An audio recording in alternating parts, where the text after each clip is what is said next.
This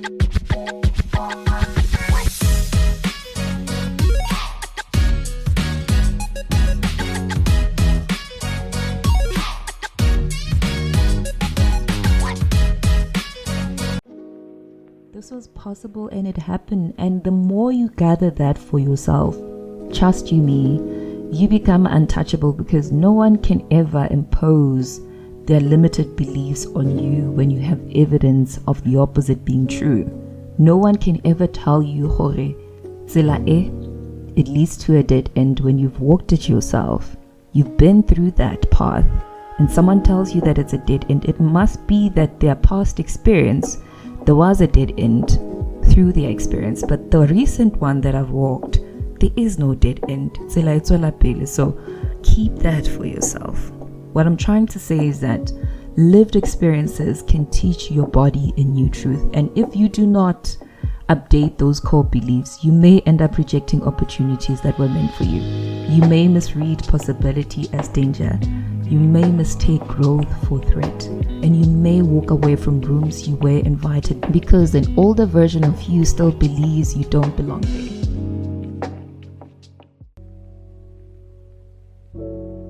Living Content Era 2 is for the person who's already on the journey and is ready to go even deeper.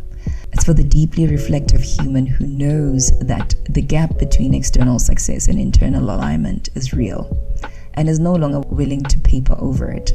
It's for the woman who holds a lot in her home, in her career, in her community, and is starting to ask harder questions about who is she beneath everything she carries.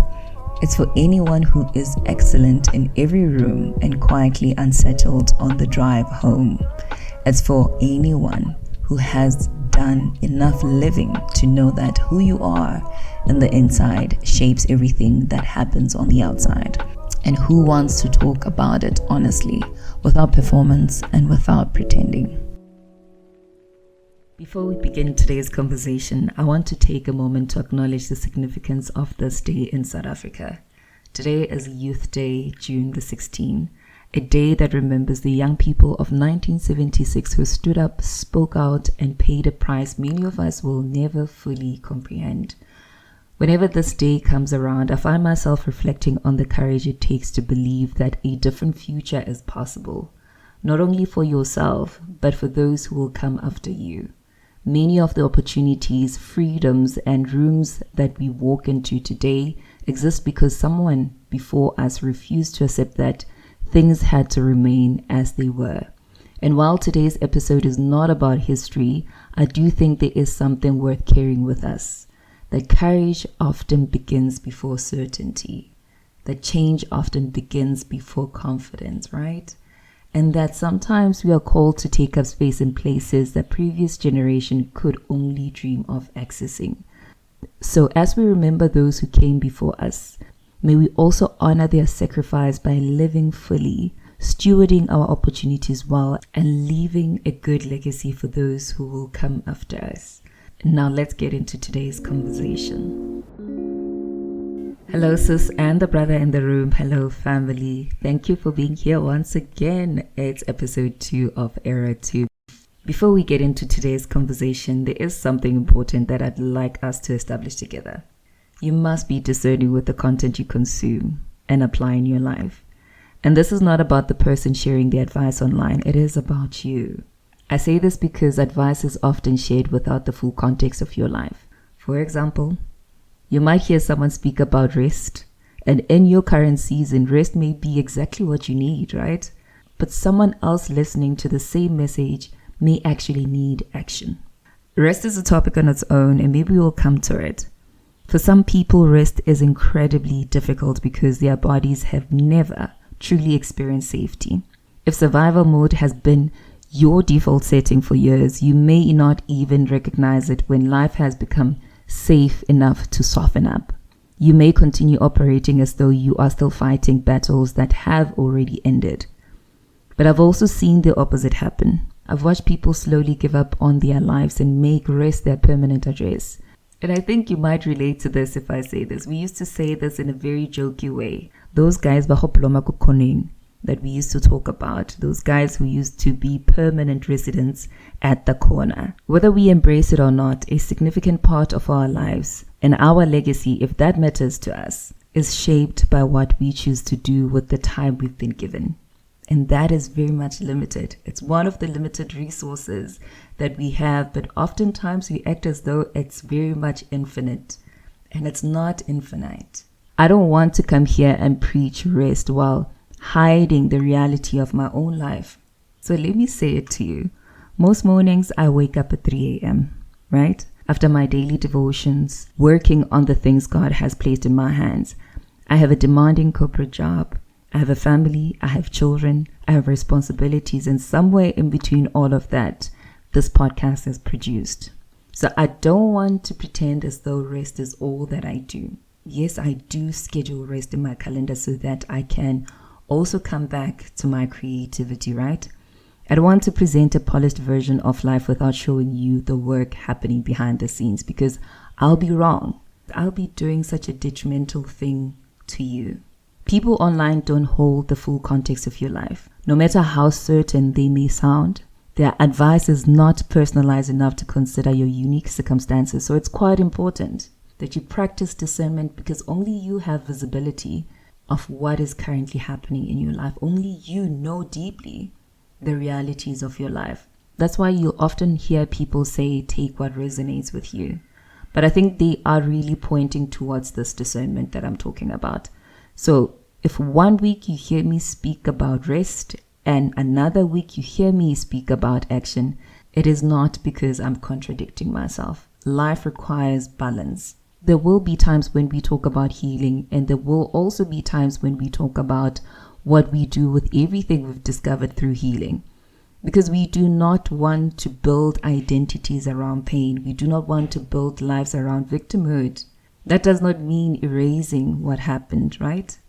It simply means leaving room for what can still be built in our lives.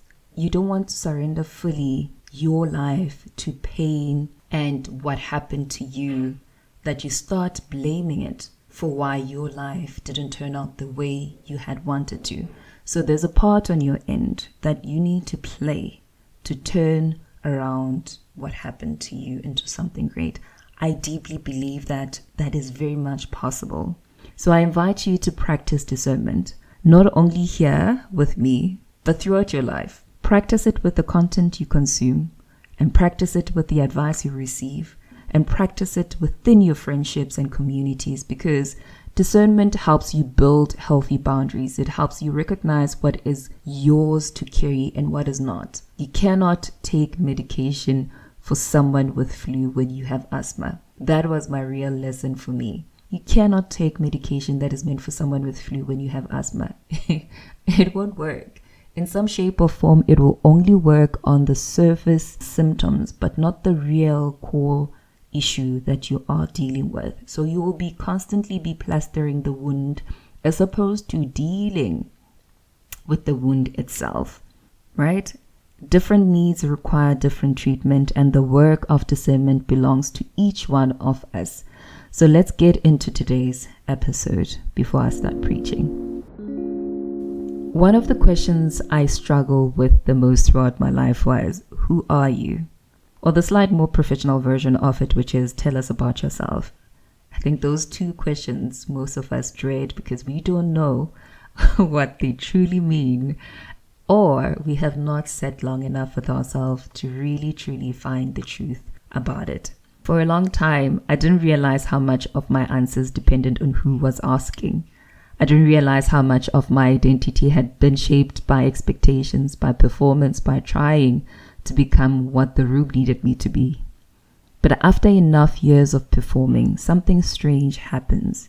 You start losing sight of yourself. Sometimes you become so good at playing the role that you cannot tell where the role ends and where you begin, right? And that's the danger of it. Other times there is still a small voice inside you that knows the truth of who you are, but is terrified of the rejection if you were to reveal who you truly are. Terrified that the real version of you might not be accepted. If you are struggling with that right now, the first thing I would encourage you to do is this. Go quiet. Go quiet. I think I recently saw an online friend of mine who graduated and someone commenting on their post to say, Nyanyamalala, and you come back with degrees. And a degree might just be symbolic of the work that you need to do on yourself, on your life right now without a public display. It might not be an achievement or a paper of certificate to show that this is what I was working on. But there's a radical transformation that is possible when you go quiet. So the first thing I'll tell you to do is go quiet. Not on vacation, not on a retreat that is momentarily. Go quiet, go deeply quiet, go offline, because social media influences us more than we realize. It subtly shapes what success should look like. And you do not get a chance to even define it for yourself with much clarity, with much stillness, to actually see it truly. What does success mean for you? It subtly shapes what success should look like, what beauty should look like, what purpose should look like, what healing should look like, what motherhood should look like, what faith should look like. And after a while, it becomes difficult to distinguish between what is truly ours, what is truly yours, and what you've observed from everyone else. Going quiet creates spaces, space to hear yourself again, space to work on the parts of your life you've been waiting to build and been distracted to actually take the time to work on the building itself. Space to discover who you are without the pressure of performing your growth for an audience. Because not every transformation needs a witness or witnesses. And I've seen the urge come rising when you are experiencing something radical change in your life or something beautiful that you want to share and put it on display. I know it very much that you're like, how can I capture this moment and share it on a public display so that it can feel real? It can feel like it really, truly happened. Some transformations become valuable precisely because they were not rushed, because they were allowed to develop in private. So go quiet. As you may have noticed from today's title, this episode is called You Belong in the Room. But believing that is not something that happens overnight. I can tell you that. It is something you practice daily, something you slowly allow yourself to embody, something you permit yourself to be imperfect at before it becomes natural. And I think a lot of us struggle with allowing ourselves for a thing to look imperfect before it becomes second nature. Think about when you started driving. Think about when you started driving before it became something that you do without thinking about it. It had to be imperfect. You had to hit so many dead brakes. You had to even stop trusting yourself at some point and thinking, I'm about to kill myself in this car, before it became something you can naturally do, right? Because many of us are carrying outdated beliefs about ourselves, beliefs that no longer match who we are becoming. And sometimes the noise around us only adds to the confusion. I've learned that affirmations, as much as I share them here, I recognize that affirmations alone are not enough. Affirmations can help to a certain degree, but affirmations alone cannot replace lived experiences. The deeper work happens through practice, through repeated showing up, through creating new evidence for yourself and for your body and for your mind, because lived experience can rewire core beliefs. It can teach your body a new truth in replacement to that old one that you've been replaying at the background. Now you have gathered lived experience that make you question, no man, what I have been thinking about life is actually not true, because this was able to happen. This was possible and it happened. And the more you gather that for yourself, trust you me, you become untouchable, because no one can ever impose their limited beliefs on you when you have evidence of the opposite being true. No one can ever tell you, Hore, Zela it leads to a dead end when you've walked it yourself.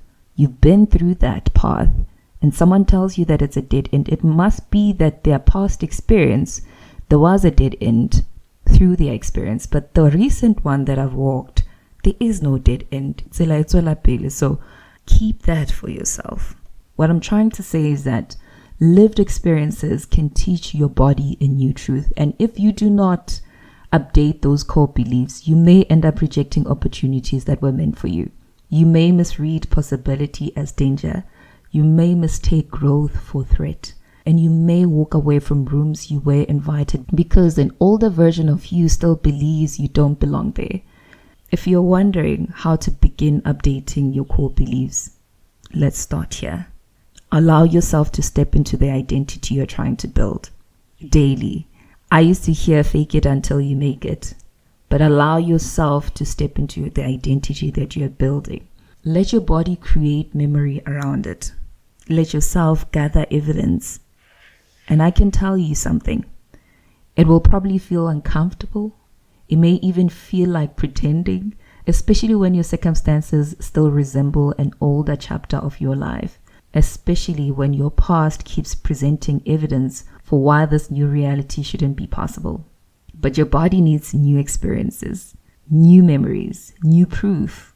It needs to learn that it can survive growth and that it can survive visibility, because as someone who feared being visible, being seen, I thought, oh my goodness, there is this much danger around visibility. Your body needs to learn that it can survive visibility, that it can survive success, that it can survive being chosen. I often say that discomfort is a sign that something is changing, and doubt has a funny way of becoming very loud whenever God is shifting something in your life. So how do we begin teaching ourselves that we belong in the room? And perhaps for some of us, the room isn't even a boardroom. Maybe the room is the assignment God has placed in your hands. Maybe it's the business, the ministry, the book, the podcast, the degree, the healthy relationship, the new season.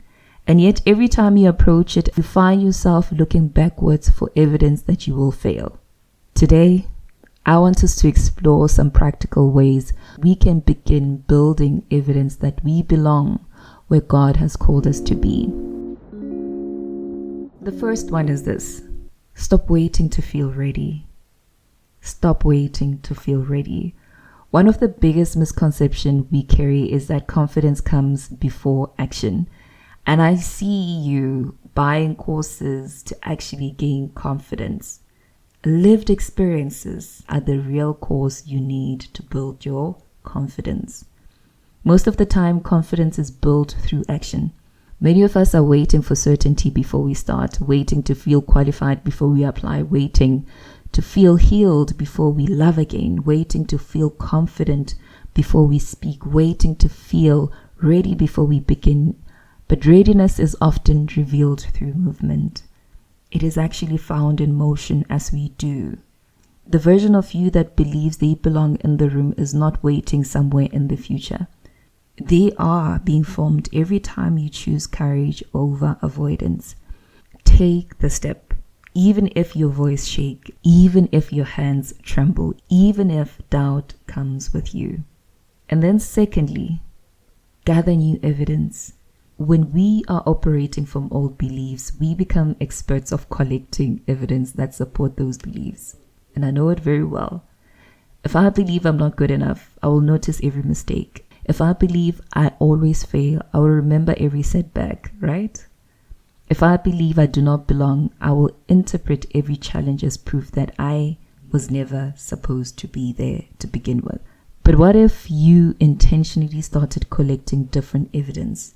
Evidence of your growth, evidence of your resilience, evidence of answered prayers, evidence of opportunities you once thought were impossible, evidence that you have already survived difficult things, because who hasn't? All of us have something in our back pocket that can prove we've survived difficult things.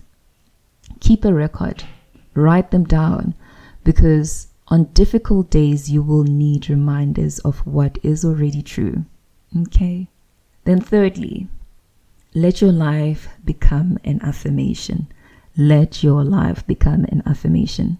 Yes, I love affirmations, but affirmations become transformative when they are accompanied by action. It is one thing to say I belong in the room. It is another to contribute during the meeting.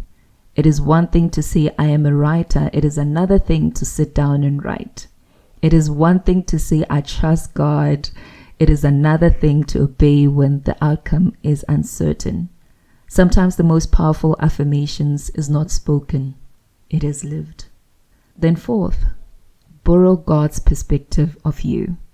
Many of us spend our lives looking at ourselves through the lens of our mistakes, disappointments, and limitations. But what if you considered how God sees you? Not the version shaped by fear, not the version shaped by shame, but the version He created, the version He entrusted this purpose, the version He continues to call forward.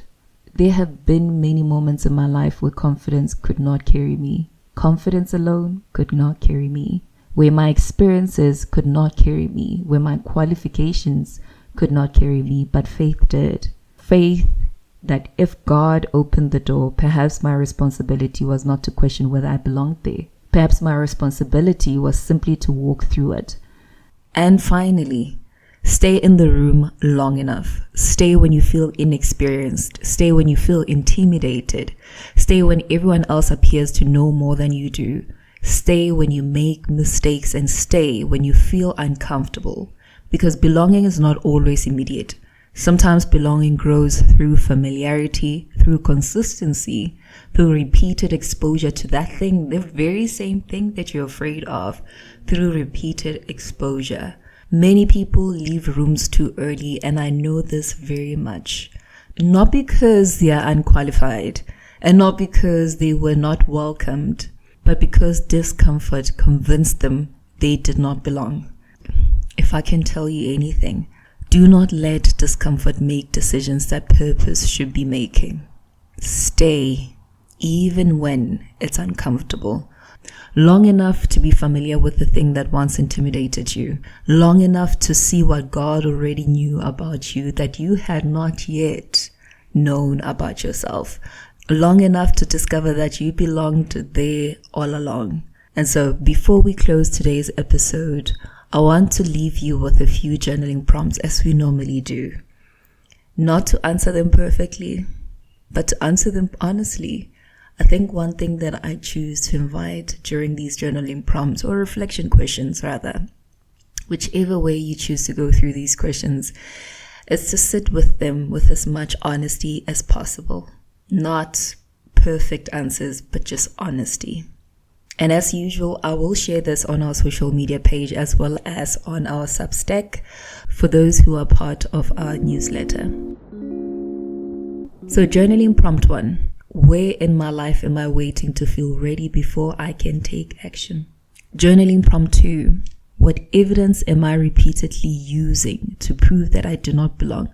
And what new evidence might tell a different story?